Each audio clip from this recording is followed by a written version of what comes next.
Hello, it's Mark. Welcome to Scotch Sunday. Today we have another whiskey review. Today we have Ardbeg. This is the non-committee release of the heavy vapors. I will have the committee release coming in a couple weeks. So I'm going to review this one first and then that one. And I don't know, maybe we'll do a side-by-side after that. So today, this one is the, I guess it's a, quite a lower tier or something, because the other one is, I think, a cask strength, and this one is only a 46% ABV. So, yep, 46%. So, cool box, cool bottle. But anyway, Ardbeg is a Islay single malt Scotch. They are founded, I think, they began distilling in 1798, and I don't know how to open this.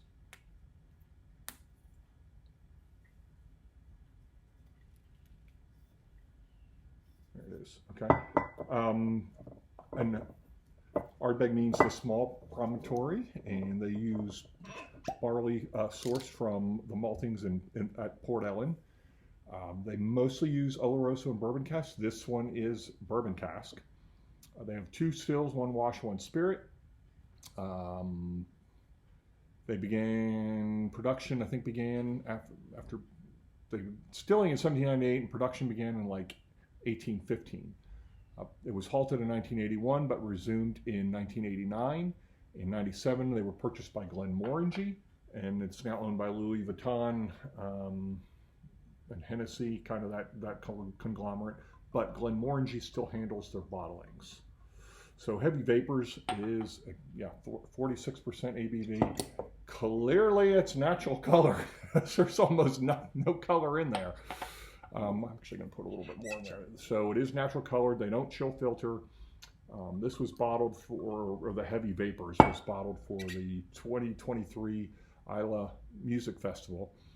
This one, I don't know if this one, or the committee release, but one of them's about 11 years old. I'm not sure if this is. I know the other one is about that old. But this was the first time they ever distilled without using a purifier. Now, there are two different kinds of purifiers. There is a water-cooled and a non-water-cooled.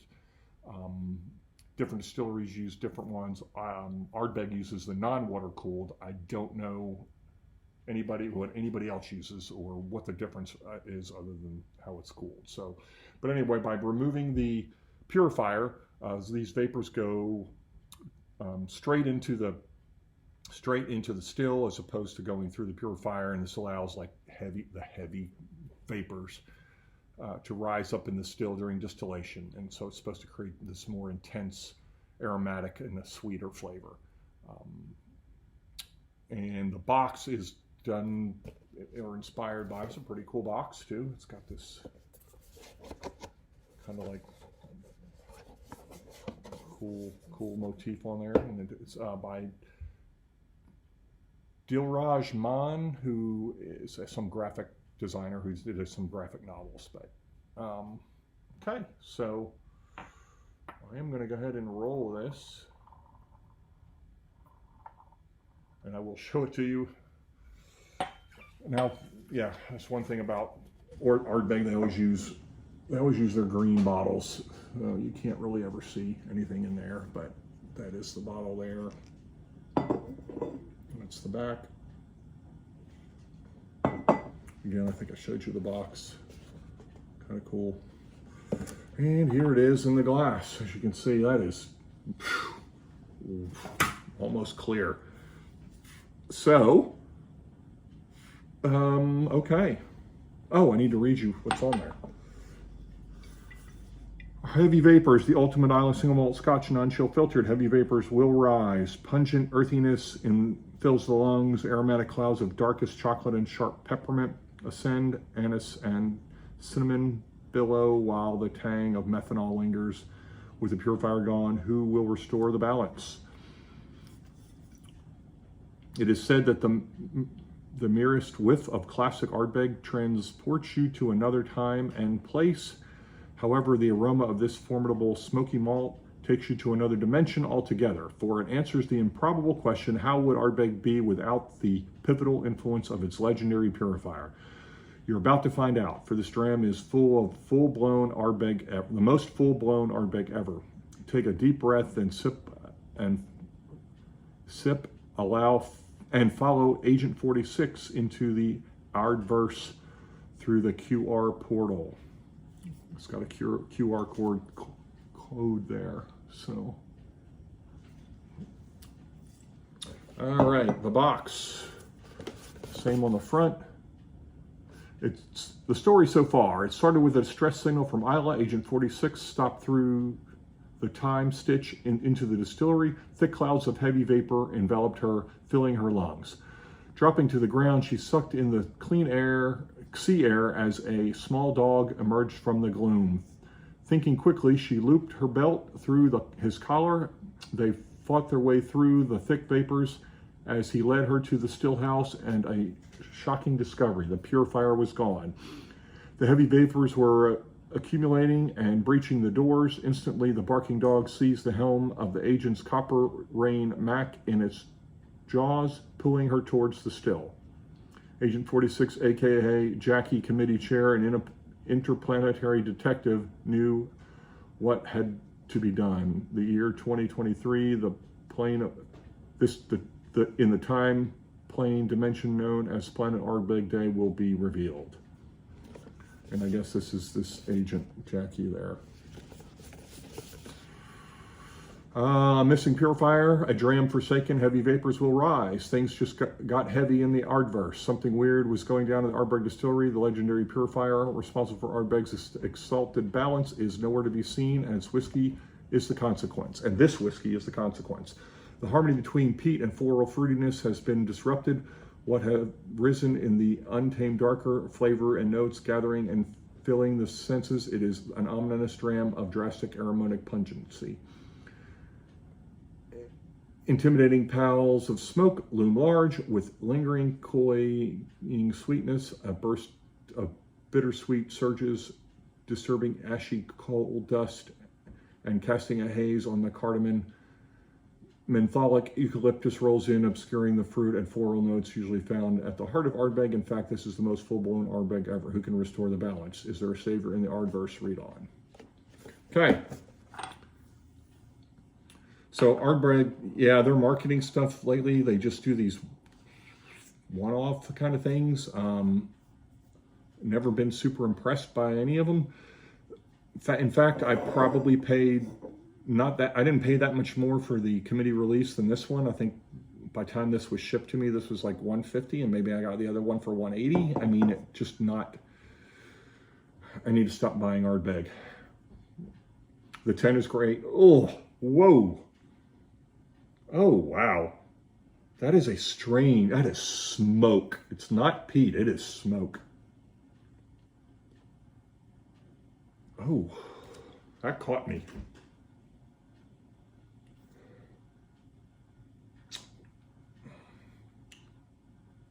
This is like,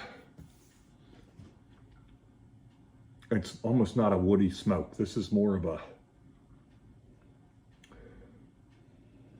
tar smoke, like that yellow smoke, like tar, that stuff we used to tar our driveway with. Up north, we don't do it in the south, we just have concrete here, but yeah, it's like this tarry, rubbery smoke, like not wood smoke. Whew. I get some typical lemon, which I get a lot with Ardbeg. There is that saltiness.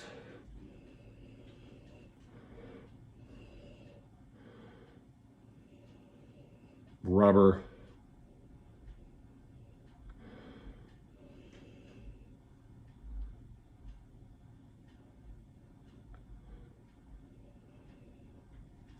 Okay, there is something green in there, like a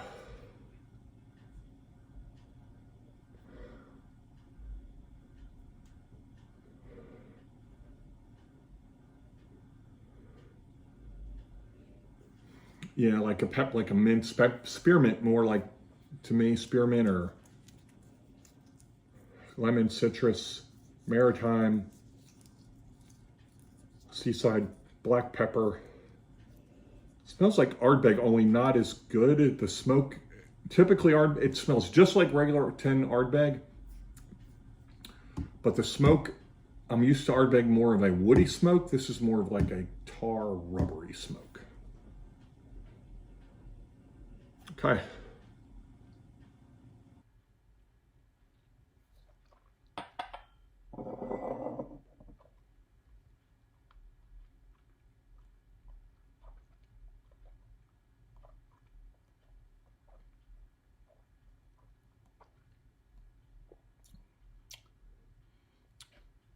Okay.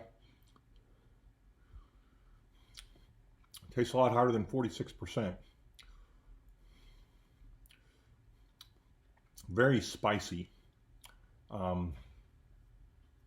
Smoky, bitter.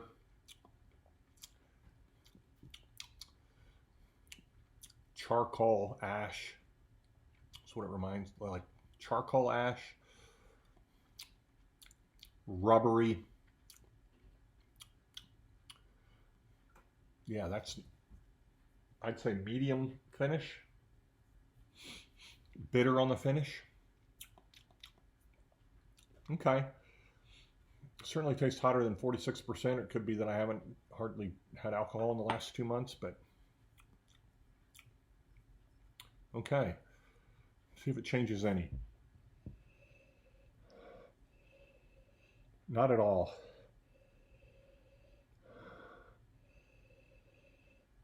Maybe there's a hint more lemon.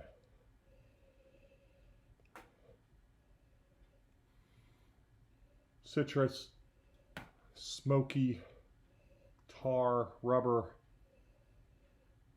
seaside note, black pepper. Yeah, it hadn't really changed.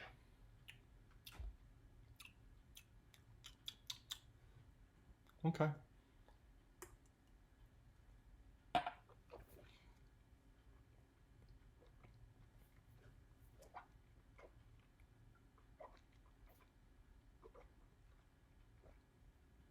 Okay.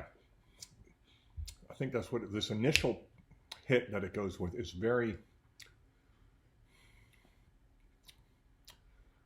off-putting, like a bad burnt taste. But it goes away. That is just the first instant. Then it's this black pepper, smoky, bitter, ashy, rubber, burnt sugar, salty note. Yeah, I'm going to go with medium on this finish. Very bitter on the finish. Okay, so this is not bad, but I don't know why it is not as good as Ardbeg 10. I'm going to be honest, I don't know why you would buy. The price is way off on this. This is about $100 too expensive. This is a decent $50 bottle of whiskey, not a $150 bottle of whiskey.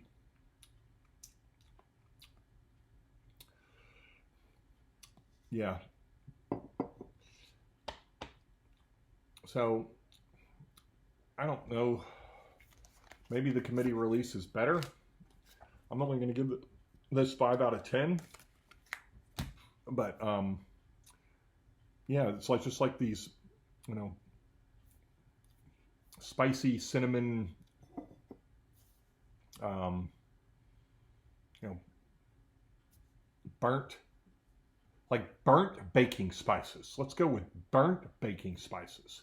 That's what it seems like to me.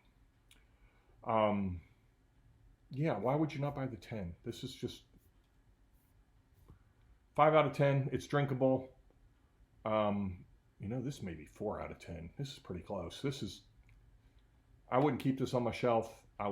When this is gone, it's gone. I'll probably be giving samples of this away. So, all right. We'll see you next time.